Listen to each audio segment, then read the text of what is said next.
গভীর রাত, চারদিকে শুধু নীরবতা।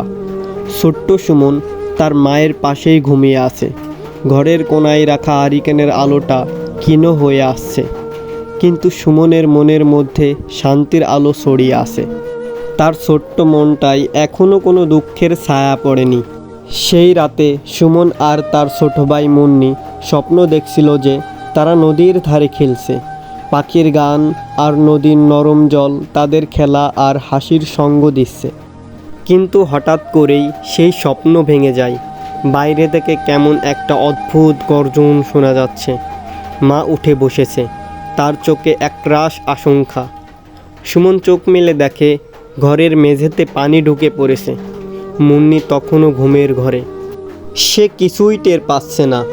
মা সুমনকে জাগিয়ে তোলে, সুমন ওঠ, আমাদের তাড়াতাড়ি বের হতে হবে। সুমনের মাথায় তখনও কল্পনার সেই নদীর ছবি ভাসছে, কিন্তু নদীটা স্বপ্নের নদী নয়, বরং বাস্তবতার বন্যা। মা মুন্নিকে কোলে নিয়ে সুমনের হাত ধরে বের হয়ে আসে। বাড়ির সামনে পানি জমে গেছে। পানির স্রোত এতটাই শক্তিশালী যে মাটি পায়ের নিচ থেকে সরে যাচ্ছে। সুমন কিছু বুঝতে পারছে না। সে মায়ের হাত ধরে ছুটতে থাকে। তার মনে প্রশ্ন আসে, কেন এই পানি?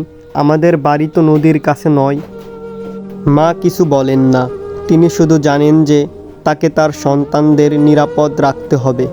সুমন আর মুন্নি দুজনেই কাঁপছে, কিন্তু সুমন জানে এখন কান্নার সময় নয়।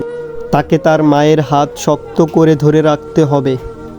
সুমন জানে না তার ভবিষ্যৎ কেমন হবে, কিন্তু সে জানে তার মায়ের সাথে থাকলে সে কিছু পাবে।